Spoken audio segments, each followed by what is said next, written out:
অনেক কষ্ট হচ্ছে। বাইরে যেভাবে সবার সঙ্গে হাসি খুশি করছি, আমার ভিতরটা এরকম হাসি খুশি হওয়ার কথা না। আমার মাথার মধ্যে এমন হাসি খুশি হওয়ার কথা না। আমার পাকস্থলীতে এমন হাসি খুশি হওয়ার কথা না। পিছনে সিসি ক্যামেরা আছে নির্বাচন কমিশনের। তারা দেখলে বুঝতে পারবে যে আমি এই সময়ের মধ্যে ৭৮ ঘন্টার মধ্যে এক ফোঁটা পানি খাই নাই, কোনো খাবার শুকনো বা ভেজা বা কোনো ধরনের খাবার আমি খাই নাই। আমি যে কিভাবে আছি সেটা আমি ভালো জানি। সে একটা কথা বলতে পারলো না, বললো যে আমি উপরে গিয়ে সাথে সাথে আলোচনা করে জানাচ্ছি। সে যে গেছে বৃহস্পতিবারে, সেখান থেকে আজকে ফিরে আসে নাই। এখানে যে এরপরে একটা শুক্রবার বন্ধের দিন আছে, শনিবার বন্ধের দিন আছে, এটুকু মানবিকতা তাদের নাই। তারা ভেবেছিল আমি অনশনে বসছি, এখান থেকে বিদ্যুতি হয়ে অনশন ভেঙে আবার চলে যাব এবং আমি নিমন্ত্রণ পাবো না।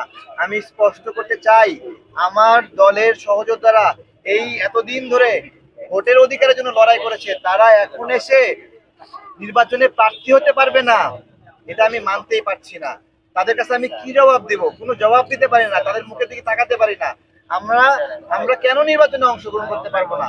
এটা আমরা যখন তাদের কাছে যাচ্ছি, তারা ঘোরাচ্ছে, তাল বাহানা করছে, একটার পর একটা যুক্তি দেখাচ্ছে এবং বলছে যে তারা যে তদন্ত করেছে, তারা খুব সুন্দর একটা যুক্তি।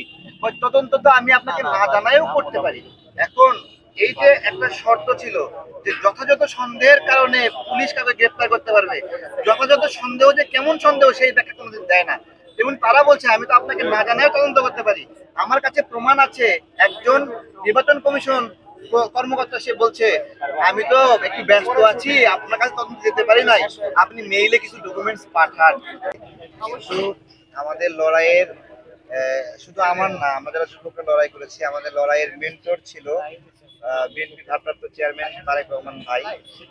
আমি অনেস্টলি বলি, ভারতীয় পণ্য বর্জন আন্দোলন থেকে শুরু করে গণ অভ্যুত্থানের প্রত্যেকটি জায়গায় আমরা যখন লড়াইটা করছি, তখন আমাদের মনে হয়েছে আমরা মাঠে লড়াই করছি, কিন্তু আমাদের পিছন থেকে একজন দেখার আছে যে আমরা বিপদে পড়লে মানে না না সে তার জায়গা থেকে আমাদের কোন দায়িত্বটা পালন করবে, এই যে একটা জায়গা, সেই জায়গা থেকে আমরা অনেক ভরসা পাই।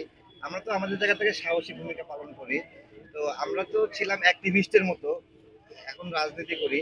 ওই অ্যাক্টিভিস্টের মতো সময় এটা বিষয়টা এরকম ছিল যে নূর হোসেনরা যেরকম সাহসের সাথে তারা বুকে স্বৈরাচার নিপাত যাক লিখতো, আমরা ওই রকম ক্যাটাগরি। নূর হোসেন কোনো রাজনৈতিক কর্মী ছিল না। সেখান থেকে আমরা একটা নতুন রাজনৈতিক দল খুলেছি, আমজনতার দল।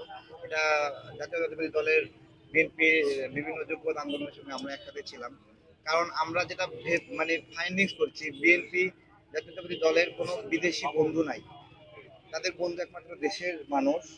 এই যে বিদেশি বন্ধু নাই, তারা বিদেশে কোথাও পালানোর সুযোগ নাই, তাদেরকে না ভারত জায়গা দেবে, না পাকিস্তান জায়গা দেবে, তুরস্ক জায়গা দেবে।